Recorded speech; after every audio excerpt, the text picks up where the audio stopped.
Hi, everybody. I'm Jackson Jones, and welcome to another webinar at the Biker Bar.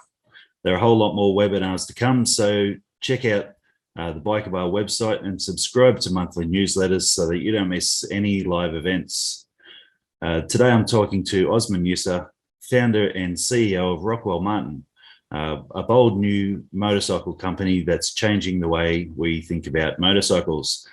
Osman, welcome to the Biker Bar. Thank you. No, thank you for having me. My pleasure. The thing that caught my eye about Rockwell Martyn was the stunning design of the Ex Machina. Where did that concept come from, and who's involved in that? I think I suppose to talk about the design of the bike, you have to look at why I started the company in the first place. Yeah. Somehow I got it into my head about 4 years ago that I wanted to make a EV motorcycle. But the thing is that the motorcycle industry is already filled with very, very talented professionals that design bikes anyway. On top of that, you've got massive companies, spectacular and terrifying in power and scope, that already make motorcycles, in the thousands, the tens of thousands. So I thought if I was going to make a motorcycle, it would have to be something that people hadn't seen before, but not just for the sake of being different. There would have to be a reason behind it, a philosophy, something that I would say would push the industry in new directions, not necessarily build upon what's already there. I think that the industry already has lots and lots of incremental additions to platforms that we already see. Yep. I think that lots and lots of riders are used to that, these small incremental changes, but nothing that really just knocks people's socks off anymore. So in starting the company, I did some research, and I thought to myself, okay, what are EV companies doing? And my main problem with EV companies is that a lot of the time I think that they overstate the importance of the EV powertrain in the motorcycle. I don't think that, for example, EV is this green tech that's here to save the world. But I don't think that that's a reason to buy a motorcycle. I mean, if we were really, really super 100% serious or about, climate change, we would all be taking the bus. We'd all be taking trains. We would never take planes. I don't think that simply saying, look, the world's going to end if you don't buy this bike is the best way to sell anything. Yeah. So I wanted to make sure that we had a platform that stood on its own 2 feet. I wanted to make the EV aspect as, well, I would say the least interesting part of the motorcycle. And I think that if we did that, we'd be onto a winner. Because when we talk about climate change, when we talk about EV, green tech, being responsible, we talk about awareness, we talk about doing right by our stakeholders, we're guilty. There's this element of guilt that comes into it. Mm. I don't want someone to spend their money on something that's supposed to make them happy and then think that maybe they've been guilted into buying it. Yep. Because every moment that I talk about how this bike is good for the planet, could be a moment that I could be talking about how this bike is going to knock your socks off and why it deserves, every moment of your time. How does this bike make you into a 12-year-old again, right? I think that, we put too much emphasis on what consumers are doing to combat climate change, when really the problem is mine. The problem is Ducati's. The problem is Harley Davidson. The problem is Yamaha, Suzuki, MV Adjuster. These are the people that give consumers choice. Mm. Make a legitimate EV motorcycle that will give and provide the same emotion that the petrol bikes do, if not more so, because that's proper choice. Having like a bike that sort of relies on just its green tech, and then having a petrol motorcycle that has all that emotion everyone, sort of loves, isn't really choice. Mm. It's not really choice. If you're going to spend what, £28,000 on a Panigale or something like that, it's not choice. It's just saying, oh well, if you have the bike that you want and be a horrible person, or have the bike that you don't want, but you can tell yourself, oh, I can sleep at night. I don't think that that's the. I don't think that that's. I think it's a bit disingenuous, a little bit. So I thought, okay, so let's look at problems that the motorcycle industry has, and how can a Rockwell Martyn solve that. So I think the first problem I noticed, I don't know if I can share my screen. Let me just. So one big problem is, well, we look at an aging rider. The average age of motorcycle riders is increasing year on year. And what's happening is that the older riders are dropping off because they get to an age where they can't ride anymore. It's no longer practical. Now, the thing that really sticks out at me here is that between the ages of 16 and 29, only 22% of people, not even 22%, are riding. 29% are aged 50 and over, and 40% are aged 30 and 49. Now, the issue for me is that when you look at what a motorcycle is and how it's perceived in popular culture and society, surely you would think that whatever number of people over the age of maybe, let's say, 35 are riding, there should be multiples of in youngsters. And what should happen is that you get people who, they're living their best life from the ages of 18 to 29. Then they decide that they want to settle down. They have commitments, life gets in the way. And then people start to drop off. And what this indicates to me is that there is a connection issue between riders and the motorcycle and people today, young people today. And this is in our stories and our identity. Now, when looking at the motorcycle industry over many decades, the one thing I noticed was that the heyday of the motorcycle, the 50s, 60s, 70s, you had these massive companies, Harley Davidson of them, a hungry company that embedded itself in popular culture, and people could identify with that.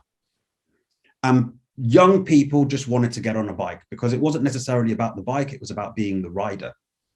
And all these people took Harley Davidson by storm and created this behemoth.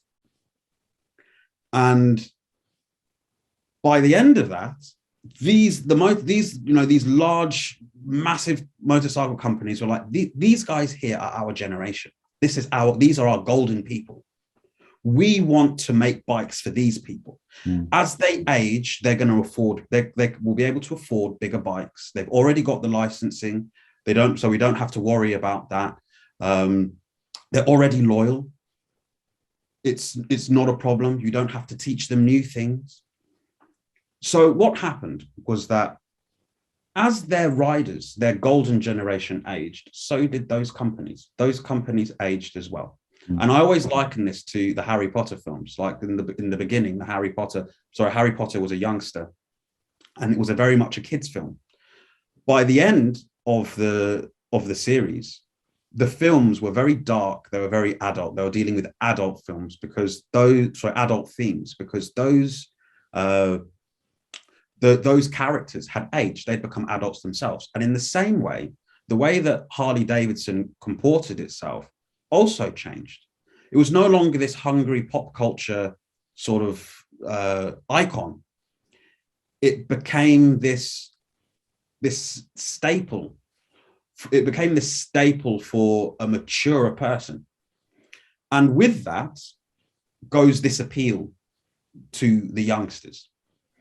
And I think that Harley Davidson has sort of forgotten this. They're now, there's lots of speculation over, they're starting to feel the bite of, the lack of youngsters, getting into riding now.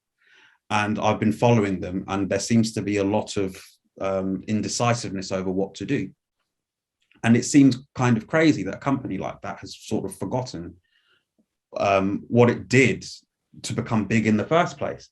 But if you really think about it, those guys in the mid 20th century, they had a completely different skill set. When they retired, they handed over not hungry Harley Davidson, they handed over behemoth Harley Davidson. And the skill set to maintain behemoth Harley Davidson is completely different to the skill set to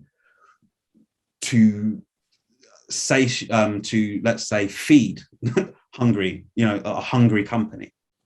And over the years, they just sort of forgot, and they coasted on the stories that they told my dad and my dad's generation.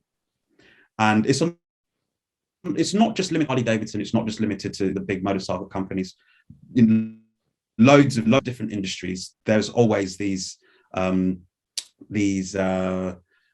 headlines that always go, why are millennials doing this, killing this industry now? Why are they always killing this? Same thing. So I don't know if you can see, so there's millennials may claim another victim, Harley Davidson, and the classic American motorcycle. Why aren't millennials buying motorcycles? It's like this big question. But the main issue is the story. When people buy a motorcycle, they ask themselves two questions. Does the motorcycle look cool? Yeah. Does it look cool? Does it feel cool? Is it something that appeals to me? And then the second question, which is the most important, do I want to be the rider? Can I imagine myself on the motorcycle?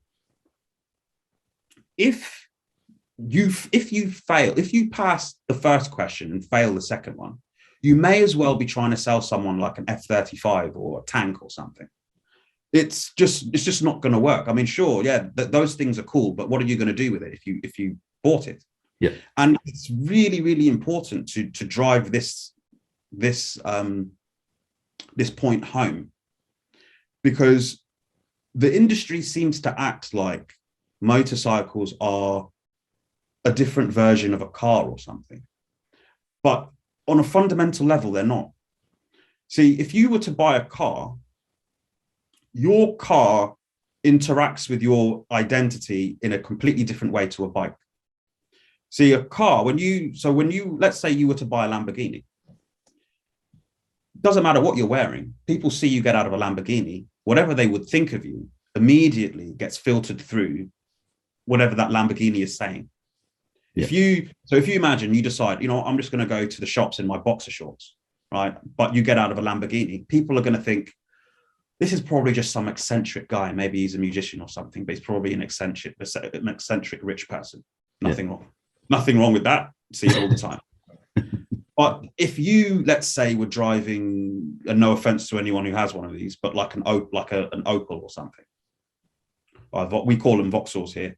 But if you had like an Opel and you did that, people would think this guy's definitely not well-to-do, probably a drunk or something. And that's because the cars they lend you their attributes. And the world sort of picks up the cues. And the way the world reacts to you, the way the world perceives you, informs you about yourself as well. But with a motorcycle isn't like that at all. A motorcycle is more like a horse. And a horse is basically just a stage that requires an artist. Basic person has their esteem, and the bike amplifies that esteem. So if you were to take, let's say, just like a horse, you put a peasant on a horse, you would think, oh, look, you'd be like, oh, that peasant is a lot more visible. The horse has amplified that person's presence. Hasn't made this person more gallant, hasn't made him fearful. Hasn't made him more fearsome. It's just, he's just there, but he's more visible. Now, if you take that same horse and then you put, I don't know, maybe like a Napoleon-esque cavalry person, like a dragoon or something, you would think that guy looks magnificent, right? He looks terrifying. That person's esteem is amplified through the horse. And it's the same thing with motorcycles. People look at the rider and they think, do I want to be that guy? They look at the bike. Well, the bike attracts a sort of rider, and people look at the rider and go, do I want to be that guy? So it's important that when we look at the motorcycle industry and what it is that, you know, Rockwell Martyn wanted to do or wants to do, we had to think about how the stories that we were telling, how riders could express themselves on the bike. But of course, that means that we have to make design choices through the bike. Now, we wanted to also downplay the EV nature, which kind of sounds weird. So we didn't want to hide it, but we didn't want people to think that we were a one-trick pony in regards to EV. Yep. The EV aspect of the bike, we wanted to downplay it and make it just part of a well-rounded package, in the same way that people don't tend to buy vehicles engine first. I've never heard someone think to themselves, you know what, I'd like something with 4 cylinders. It's just odd. It's just bizarre. I'd like something with 4 cylinders. You know, or my next car, 12 cylinders. You know, it's just odd. Then I would like it to have wheels that are, you know, maybe 300, you know, millimeters. You know, it's just odd. It's just weird. So I thought, yes, we need to understand that technology is important, but we needed to make sure that it was in its proper place. Another thing that I was in this vein of conversation was that there is, as the generations have sort of gone on, millennials and Gen Z now seem to be so different from the generations before, and their choice of motorcycles seem to be changing because their rider aesthetic is changing. Mm-hmm. So if you look at traditional Harley Davidsons, you think to yourself, okay, this is the staple. This is the staple brand. This is what people have been buying for years. And then I remember the story I heard about the V-Rod, which was when Harley Davidson tried to innovate. And I think they took the V-Rod, I think that had an engine that was co-developed by, was it Porsche? And it was supposed to be a little bit more efficient, produce a little bit more power, but it also lacked that sort of Americanness, the vibrations, and it caused a lot of backlash between the people who were embedded in the industry, who were those outlaw riders, those, you know, the backbone of Harley Davidson. And they started threatening garages that would ever do any sort of work on these bikes because they hated it. It just stood against everything that they thought of. But you fast forward to my generation, and the V-Rod is one of the most sort of ogled bikes on the internet. I mean, you don't have to go very, very far. You see these bikes all over the place. And I think that illustrates the need for a different sort of philosophy and a different sort of story, something that my generation could latch onto a lot more easily. So I thought, okay, EVs, people are a lot more skeptical of them because people are afraid of the future these days. People are, because the future isn't what we thought it was. Back in the heyday of the motorcycle, our films were always optimistic about the future.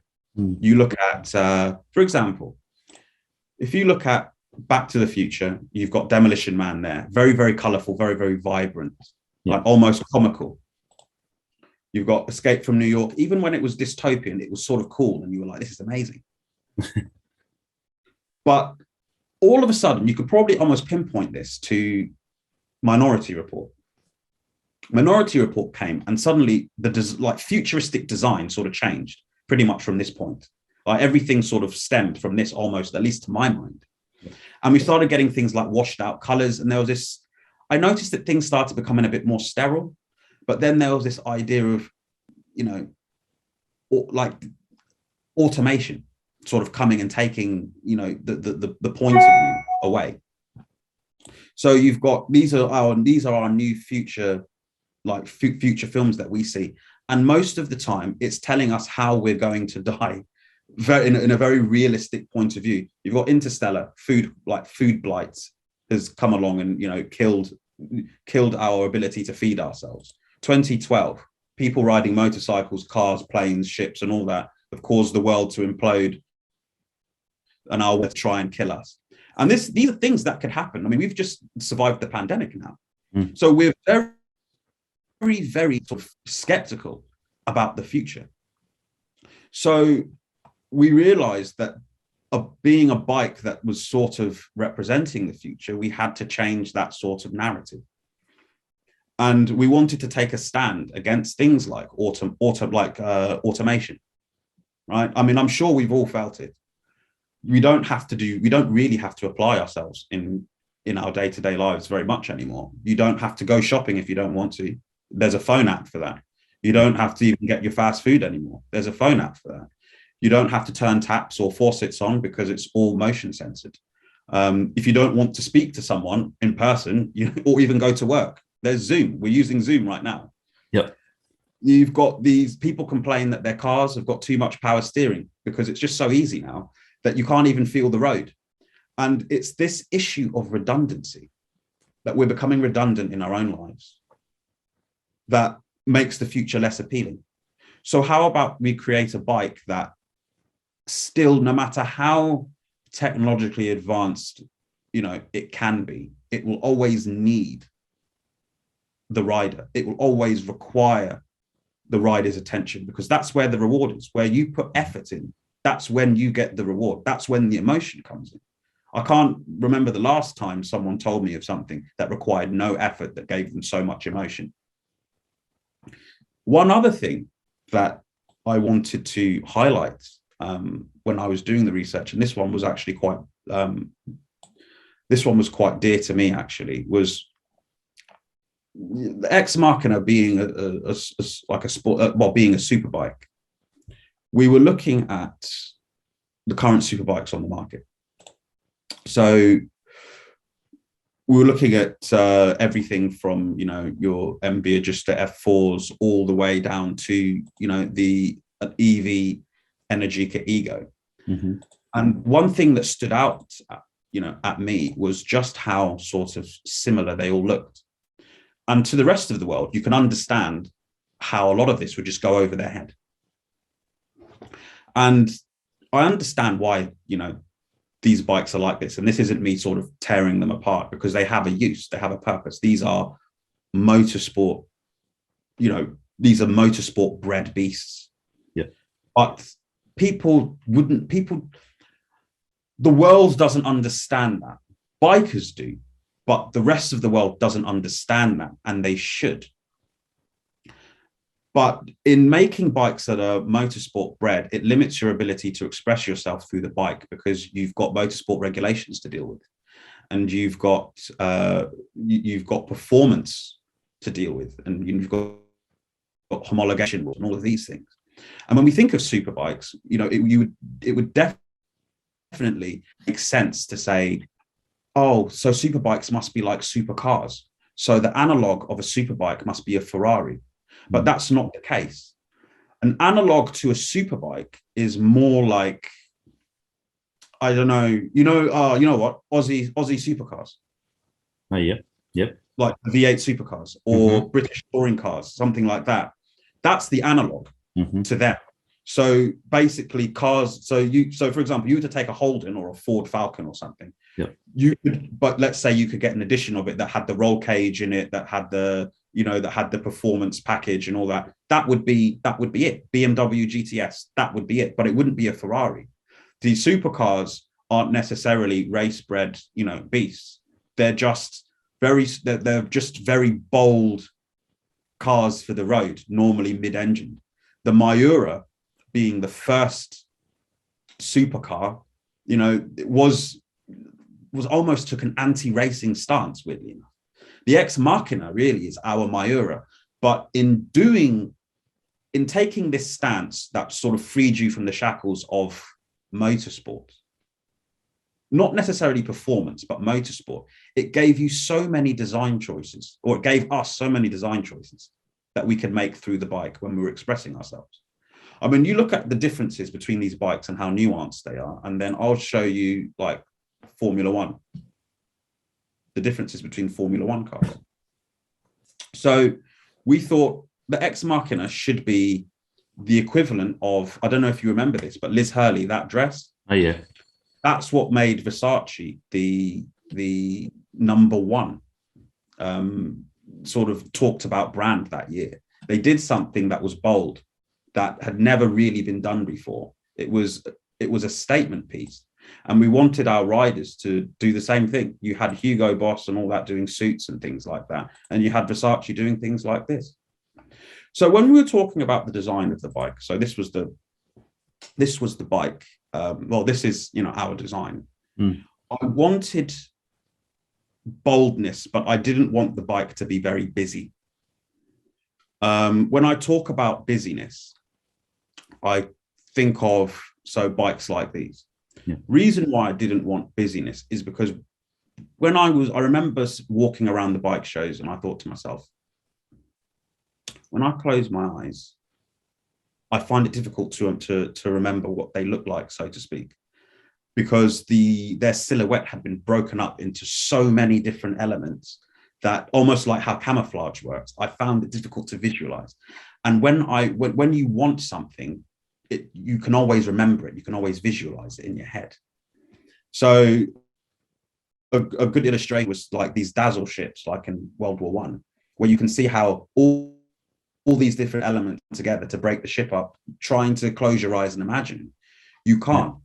But I bet you could imagine like the P330, just simple, bold, long strokes that announce themselves.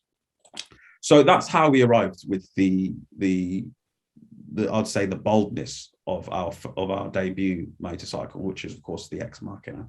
Mm-hmm. So that's, I hope that answers your question. I took you on a little bit of a journey there, but yeah, that was how I arrived at it in a nutshell. And who was the group that designed the Ex Machina? So the people who designed the Ex Machina are some very talented individuals called Booyah and Gazmend. Mm-hmm. Mary. They've had a history of designing, or rather coach building motorcycles. They just want when I first met them, I thought of them as these. They didn't work in these large sort of corporate offices. They worked out of a very, very small place just outside London, and they did everything by hand. And I thought that was amazing. That was like some amazing talent that I'm just not used to seeing. And I chose them specifically because through the bikes that they made, I noticed that they were able to create so much character by taking away elements of their motorcycles. Like, they decluttered it, and I thought that must require so much talent. A lot of the time, people will think, when you see sort of amateur art, like designers like on Instagram or Pinterest or these websites and whatnot, they make the bike overly busy, almost like gimmicks, scoops, vents, things like this. And I thought, these are people who can make something just fantastic, just with all this budding energy. And they've made, I think, about 28 bikes at least. The thing I like about the Ex Machina is that it has a kind of a futuristic concept to it. Why aren't other manufacturers releasing their concept style type of bikes? I wouldn't know for sure. I can only guess. But the one thing that especially large businesses, they like, so they know that a particular bike sells, they're going to continue selling it.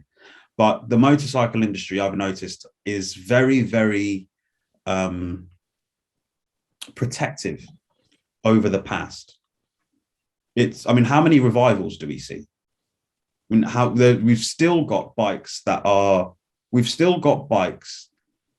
I would say, tens of models of bikes being sold, brand new technology, but they're designed to look like, bikes out of, 1963, 1964.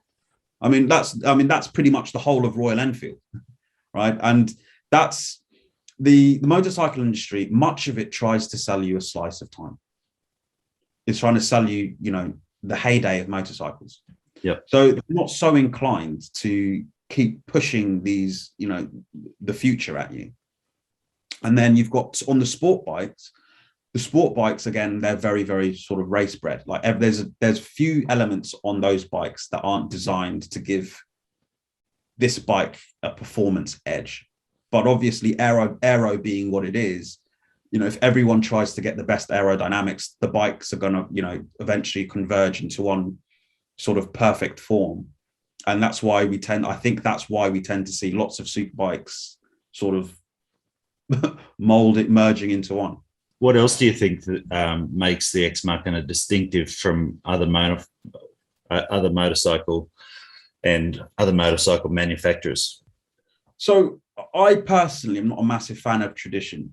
I think that tradition is great when it works. But for me, tradition is like an excuse to just do nothing, just because we did that same thing, before and before that and before that. When really there should always be this idea of keep what works, change what doesn't. Can we make things happier? Can we make things, more exciting? Can we make people happier? If that's the case, then we need to go for it. So through Rockwell Martyn's motorcycles, we express this, I wouldn't necessarily say disdain, but this new way of riding, this new way of how bikes, look. You don't come to Rockwell Martyn if, you're happy with, the way that the current motorcycle industry is going. Rockwell Martyn looks at EV motorcycles and thinks, right, what can EV do that petrol motorcycles can't do? We're working on a cooling system that will allow the Ex Machina to be ridden harder in, weirdly enough, motorsport settings than our competitors.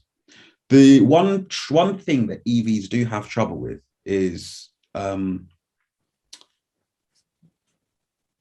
lots and lots of heavy throttle usage. So when you take an EV and you put it around, you thrash it around a racetrack, the batteries get really, really hot. Yeah. And they stay hot. And most cooling systems basically use a cold plate or something similar, or maybe even just, I would say, coolant cables filled with coolant that weaves in between the cells. I think that's basically what happens with Teslas. But then most other EVs, they have like some cooling plates, and then the battery sits on top, or it will sit underneath the battery. Mm-hmm. And what happened is, the idea is that it's supposed to draw the heat away from the battery cell. But each battery cell is more like a cake. And anyone who's done any baking will know that the cakes, different regions of the cake heat up at different rates. Different mm-hmm. parts of the cake heat up at different rates. Yeah. When you do this to a cell, you affect its ability to create voltage evenly. So when you have, let's say, like a cold plate, you've got your battery cell sitting on, a cold plate or coolant plate. The outside of the battery of each cell will start cooling, but it will leave the inside of the cell still quite warm. Mm-hmm. And it will just get hotter and hotter. But when you've got that temperature differential in each cell, what happens is that different parts of the cell will start producing more voltage to keep up. And what happens is that as the inside of the cell gets too hot, it will stop being able to produce voltage. And the outside of the cell, which is now cool, will now have to work double time. And as it works double time, it's just going to get hot anyway, regardless of the coolant plate, and then it will begin to shut off. So what ends up happening is that if you've got, a few hundred cells in your vehicle, mm-hmm. different cells start shutting off. And this is under the heavy load of, let's say, motorsport usage. Now, I know that Tesla had their electric GT, they had an electric GT, and I think they've attempted it twice, to the best of my knowledge. They've attempted it twice, and the car shut off both times in 2 or 3 laps. Right. I will grant it to them. California was very hot that day, but still. Now, we have a cooling system that we're developing that the preliminary results have been very, very good, that we would allow us to seriously mitigate this issue. So anything using Rockwell Martyn powertrain will be a lot more solid when you're riding it hard. The bikes are sold in the bikes are sold in runs. The reason why I wanted to sell them in runs was because I wanted to give people a motorcycle that could truly be theirs, but I think that also that they would have a personal connection to. So the way that these bikes are built, it will allow us to build the bikes in runs, but then the next bike could be very different from the last one, while still maintaining that sort of signature look. It's very hard for me to explain, but so for example, like let's say in year one, we could have 2 runs of, let's say, 400 motorcycles. Then after that, we stop making those motorcycles. And then we will make year 2's run. And it won't be superficial changes, just like things like just putting like a number on it or something. It would be like you would see bodywork changes. You would see changes in things like so basically like power, throttle response. Well, speaking of which, in the way in which we sell these bikes, we've got rid of the whole idea of like displacements and power categories. Now, the reason for this is because I think that it's a travesty that, if you're a motorcycle rider, especially, let's say, I wouldn't necessarily a new one, but you ride casually. Now, everyone wants a liter bike. The liter bike's the big sexy bike. Everyone wants the liter bike. But there's so many conversations about people having to give their bike back. They finally got the liter bike and they have to give it back because it's simply too much. It's this musical instrument you have to learn how to play by playing all these smaller bikes that maybe you don't want to ride. But if you are inattentive for a short amount of time, your trombone can rise up and kill you. And this is a problem for a manufacturer. If people want a bike they can't have. So I thought we would have a motorcycle that could mold itself to the rider. So we'd have far more control over the powertrain and its ability to produce power, so that we can take a look at the rider and we can say, look, what are you comfortable with? We can input that into the motorcycle for you. We can look at things such as, if you're used to this power range, we can give you this power range. So we can give it to you if that's what you would prefer. Or if you would like to sort of calculate it based on the power to weight ratio that you've had with your bikes, we can also do that as well. And if you take the bike and you think to yourself, what, I've had the bike and it's got the performance of 600. And, I'm feeling bolder. I'm feeling more comfortable on the motorcycle. I'd like to, raise that, I'd like to raise that and live a little. You can, we can do that for you. I wanted to look at ways in which the bike could work for the rider a lot more. And it also means that it doesn't sort of throw a spanner in the works when we're trying to sell things into editions, because if we have to split it by performance and then also split it into sort of editions that will never be made again, it's sort of a nightmare on a supply side. And it becomes really annoying when you've got to say, right, this is like the 600 version. So, we've got to have a different supply line that going to make skinnier tires and things like it would just a nightmare. So we just wanted to, keep this model sort of living and evolving throughout its life, so that you'd think to yourself, there's never a moment in Rockwell Martyn that's boring. You never know, right? You miss this run, right? You're not gonna get this again. But it means that your bike is inherently more valuable. People might like your run. They might like the second run a bit less than the other one. Maybe you're sitting on a gold mine. Maybe you're not. So those are some of the things that make the Rockwell Martyn motorcycle, I would say, a lot different. It's a beautiful bike, and it's very versatile. Who's the target market for this? I mean, obviously, the wider the market, the better. I mean, and I don't want to really rule anyone out. The bike is aimed at, people. I would say the bike is primarily aimed at people of popular culture age, but it doesn't exclude people, outside that either. So it was, it's we didn't want to say this bike's not for you. That's not what it's about. So, I mean, this bike was made because we understand that my generation, and my generation is probably the most, well, it is the most narcissistic generation that has likely ever lived. Instagram has meant that all of us are on notice, so this is a bike for people who, they want to know that they look good while enjoying themselves on the bike. You're right. You could take this to work. You could take this to work if you wanted to. You could decide this is a bike that I'm just going to use on the weekends. This is, you could ride this bike whenever. This bike is aimed at the Instagram generation, but in the same way that, Ferraris and Lamborghinis are aimed at the Instagram generation, but that doesn't stop everybody else from buying them.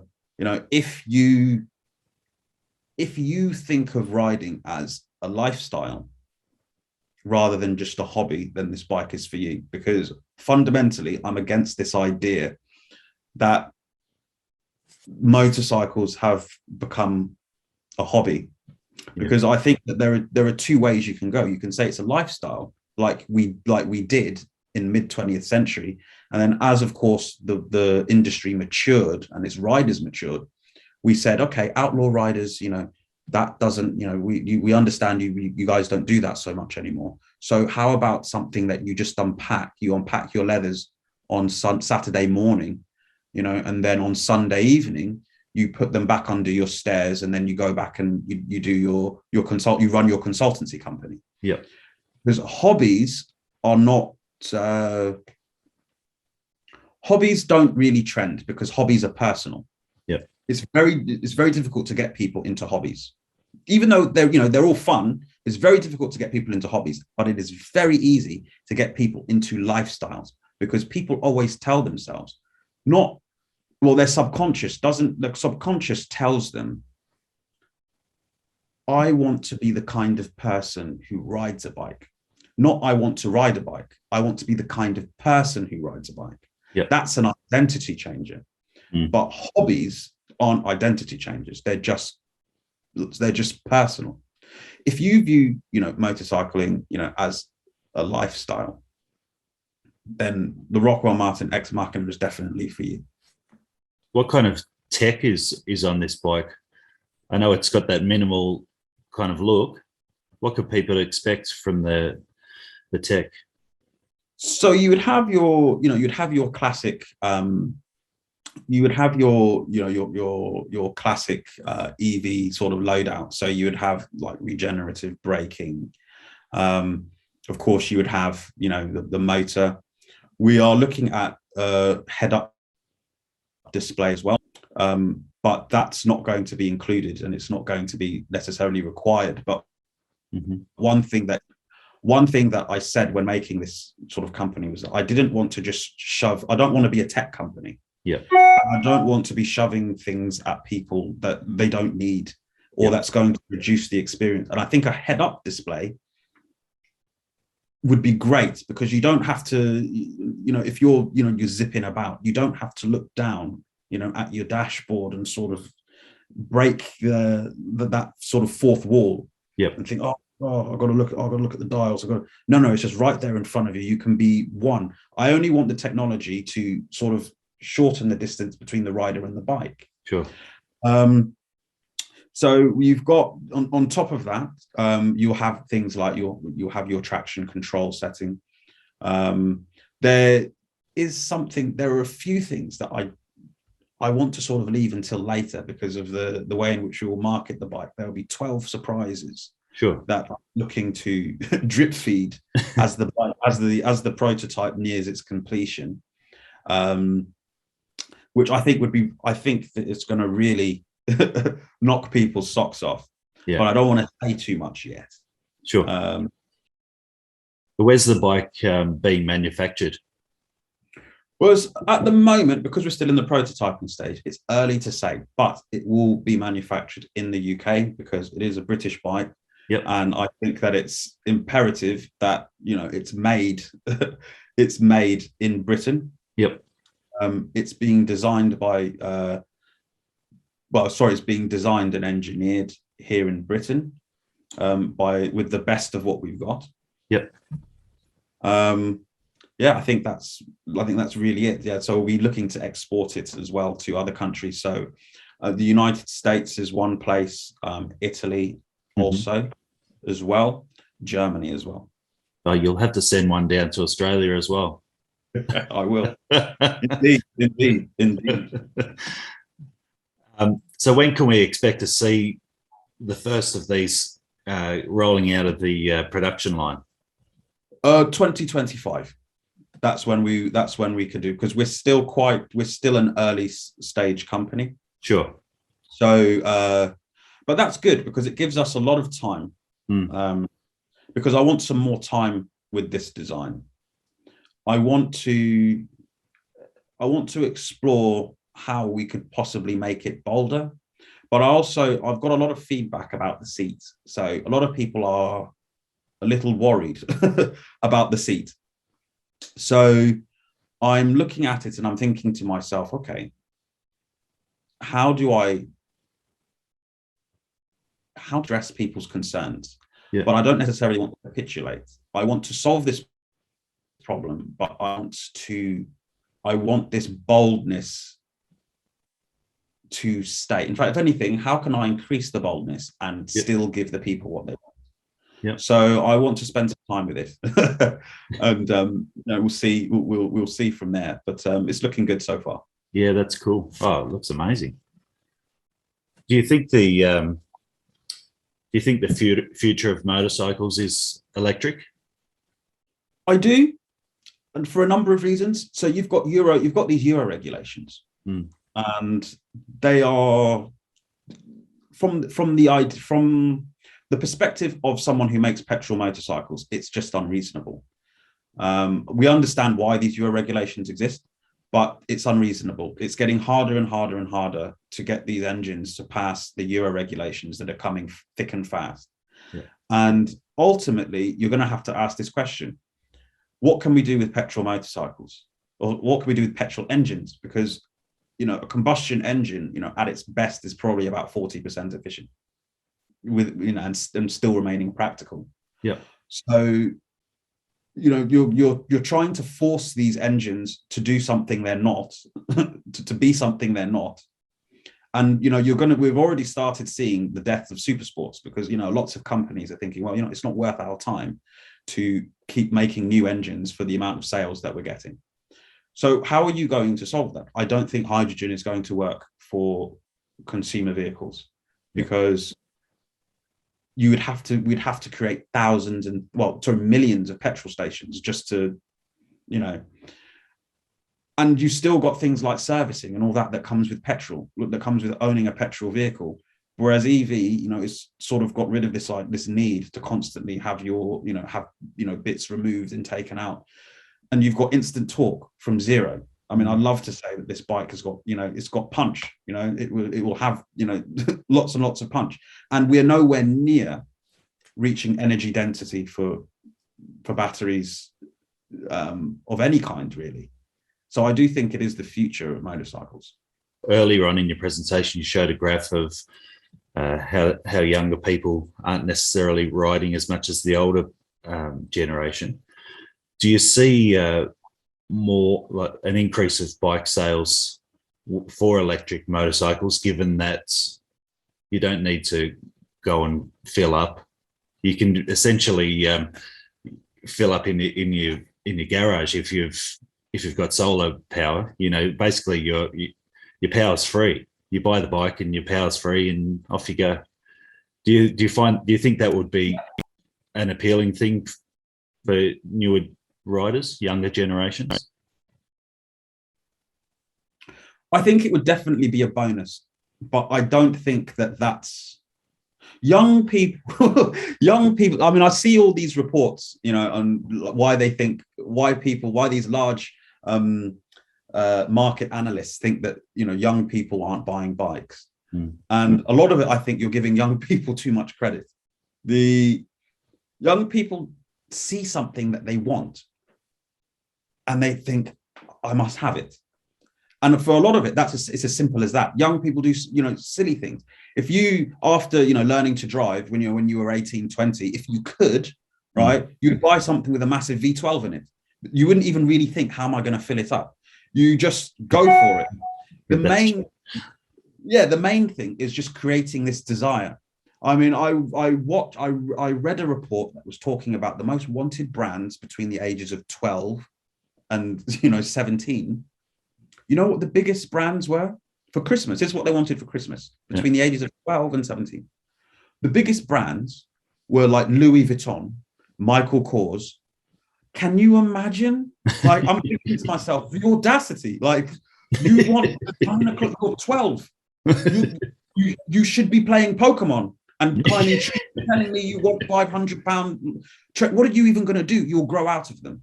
But you know, they see things that they want. I think that the issue, and Ian Lawler said this when I asked him, I said, how would you get young people into riding? And something that I remember that will stick with me, he said, look, we do the bike schools and we get them started very young from bike schools. But he said that the issue was, how do we get them on the bike in the first place? And that is a simple question of just creating desire. Yep. It's not about being practical. That comes later. That bit comes later. Everyone wants a Lamborghini, but no one starts thinking about, servicing packages. Right? You know, no one thinks about that. The issue first is to create desire.